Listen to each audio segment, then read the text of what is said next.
कि वो लोकसभा क्षेत्र जिसने साल 2019 में लोकतांत्रिक इतिहास गढ़ दिया, उसमें भारतीय जनता पार्टी के कार्यकर्ताओं के शौर्य को देखते हुए सामने विपक्ष की पार्टी ने हथियार डालकर, टिकट बदलकर ये संकेत दे दिया कि देश जो कह रहा है वो सत्य हो रहा है। फिर एक बार मोदी सरकार और अब की बार मैं वीडी भैया को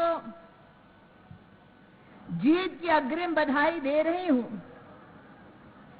और इसमें कोई ना दुस्साहस है ना कोई अहंकार। अहंकार वो करते हैं जो राजनीतिक हवा और माहौल का मजा लेते हैं। अहंकार वो करते हैं जो राजनीतिक परिवार में जन्म लेते हैं और सत्ता को अपना राजनीतिक अधिकार समझते हैं। अहंकार वो करते हैं जिन्हें सत्ता विरासत में मिलती है। आज एक कार्यकर्ता के नाते आपकी स्वाभाविक जीत के लिए आपका अभिनंदन करती हूं। न सिर्फ इस सीट पर बल्कि मध्य प्रदेश की हर लोकसभा की सीट पर कमल खिलाने की आपको अध्यक्ष के नाते और सभी कार्यकर्ताओं को अग्रिम बधाई देती हूं।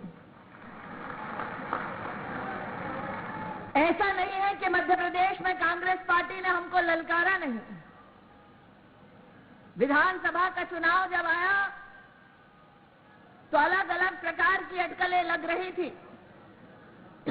कुछ लोग इस बात की चिंता कर रहे थे कि भैया इतने लंबे अंतराल से हमारे पास सेवा का मौका मिला है, क्या पुनः जनता सेवा का मौका देगी? जनता ने हमारी सेवा को देखा, जाना, परखा और पुनः हम पर विश्वास किया। ये मध्य प्रदेश के संगठन और मध्य प्रदेश की भाजपा की इकाई की सबसे बड़ी ताकत है। आज उस ताकत को मैं नमन करने आई हूं। आज वीडी भैया ने अपने उद्बोधन में कुछ बूथ गिनवाए जो पिछली बार छूट गए थे, और आज मैं भी वही निवेदन आपके मध्य में दोहराती हूं। मैं उस क्षेत्र से हूं जहां पर 5 दशक एक खानदान का राज रहा है। उस क्षेत्र में कभी भारतीय जनता पार्टी का पटका पहनना मतलब मौत का सामान घर लाना, ऐसा वातावरण हुआ करता था। उस क्षेत्र में माथे पर तिलक लगाना, होठों पर राम का नाम होना अपने आप में एक राजनीतिक अभिशाप माना जाता था। जिस क्षेत्र के मैं प्रतिनिधि हूं उस क्षेत्र में हाथ तो था ही कांग्रेस का, लेकिन संग संग साइकिल भी चलती थी। वीडी भैया, मैं उस क्षेत्र से हूं जहां पर हाथ को साफ किया गया, साइकिल को पंक्चर की गई और आज वही बहन आपके क्षेत्र आई है। ये जमाना है वंदे भारत का, वो आज भी साइकिल पर चलते हैं। ये जमाना है बुलेट ट्रेन का, वो आज भी साइकिल पर चलते हैं और इस विश्वास के साथ मौज लेते हैं कि उनका जो गठबंधन है वो गठबंधन एक दूसरे की राजनीतिक सत्ता का समर्थन का गठबंधन है। आप जिस गठबंधन, जिस पार्टी से ताल्लुक रखते हैं वो ऐसा जो लोकतंत्र की रक्षा और लोकतांत्रिक ढांचे में जनता जनार्दन के उत्थान के लिए समर्पित है। ये फर्क है। मैं भी सोच रही थी इस लोकसभा में आने से पहले कि कांग्रेस की हार का सबसे पहला संकेत क्या कि मेरे प्रदेश अध्यक्ष के सामने कांग्रेस ने लड़ने से इनकार कर दिया। कांग्रेस की हार का दूसरा संकेत क्या कि जो एक दूसरे को विधानसभा के चुनाव में आंख नहीं सुहाते थे, जो एक दूसरे के ऑफिस से धकेले बाहर जाते थे, कांग्रेस ने कहा चल ठीक है ये सीट का टिकट तुमको दे दें। वैसे वीडी भैया, हार से डर कर भागने की कांग्रेस की अब फितरत सी हो गई है। अमेठी वालों से पूछ लो। फिर हमने देखा दिया तो सपा को दिया, और सपा ने उस टिकट का क्या किया? हम क्या, अच्छा भैया वीडी भैया से लड़ने आए हैं साइकिल वाले, फिर वहां दिल्ली से निकले, अमेठी से दिल्ली पहुंचे तो हमको किसी ने फोन किया मध्य प्रदेश से और कहा दीदी सपा ने अपना टिकट बदल दिया। मैंने कहा जिनकी डेली नीयत बदलती है उनका टिकट बदलना आश्चर्य की बात नहीं है। इसलिए आज वीडी भैया आपको जीत की अग्रिम बधाई देती हूं। आप सत्य के पक्ष से लड़ रहे हैं, वो अधर्म के पक्ष से लड़ रहे हैं। आप लोकतंत्र के पक्ष से लड़ रहे हैं, वो लोकतंत्र को छिन्न भिन्न करने वाले ऐसे लोगों के प्रांगण से लड़ रहे हैं। और मेरा यह मानना है कि जिसके पक्ष में धर्म हो, सत्य हो, लोकतंत्र हो, जीत उसकी पक्की है। आज भारतीय जनता पार्टी का कार्यकर्ता जिस पार्टी में 2 सांसद थे, आज वो 400 पार का नारा लगाने की क्षमता रखता है। सीना तान कर, सर ऊंचा करके, विनम्रता के भाव के साथ हर वोटर के पास जाकर वोट मांगता है।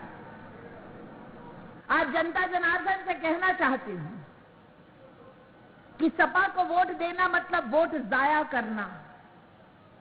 सपा को वोट देना मतलब उन ताकतों को वोट देना जो देश के टुकड़े करना चाहते हैं। सपा को वोट देना मतलब उनको वोट देना जो तिजोरी लूट चुके और अब भी जिनकी नजर तिजोरी पर है।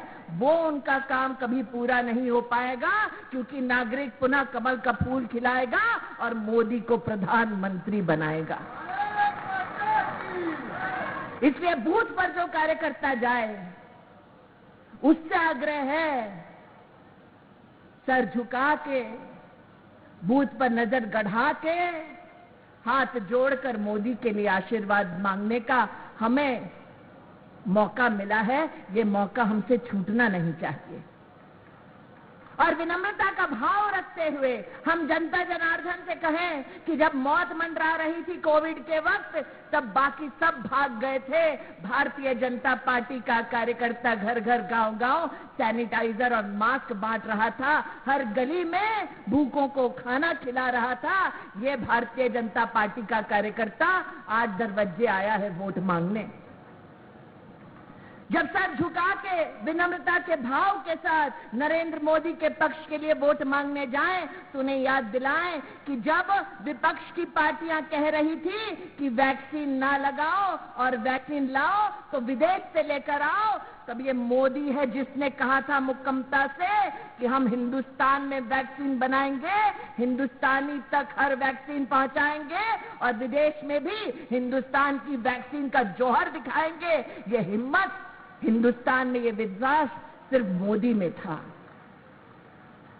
वैसे सपा के जो प्रत्याशी आपके सम्मुख लड़ने आए, वीडी भैया थोड़ा पूछ लीजिए, जिस वैक्सीन का वो बहिष्कार कर रहे थे, मोदी वाली वो वैक्सीन उन्होंने भी लगाई क्या? वैक्सीन उन्होंने लगाई, लेकिन चुनाव आया है, विपक्ष को अब इंजेक्शन लगाना है, हर बूथ पर कमल का फूल खिलाना है, वीडी भैया को जिताना है और मोदी को प्रधानमंत्री बनाना है। जब विनम्रता के भाव के साथ जनता के सम्मुख जाएं, हम सबको अभी कलेक्ट्रेट जाना है, इसलिए संक्षेप में कहूंगी, जब विनम्रता के भाव के साथ आप हर घर जाएं, तब जनता से कहें, जरा दिल पर हाथ रखकर कहो, अगर मोदी नहीं होता देश का प्रधान सेवक, अगर कांग्रेस के हाथ में, लुटेरों के हाथ में बागडोर होती देश की, तो क्या हर गरीब तक मुफ्त का राशन पहुंचता? अगर मोदी नहीं होता तो क्या हर गरीब का बैंक का खाता खुलता? अगर नरेंद्र मोदी नहीं होता तो क्या भव्य राम मंदिर का निर्माण हो पाता? इसलिए राम भक्तों, हर घर जाओ, शीश झुकाओ, हर। देखते रहिए स्वराज एक्सप्रेस। नमस्कार।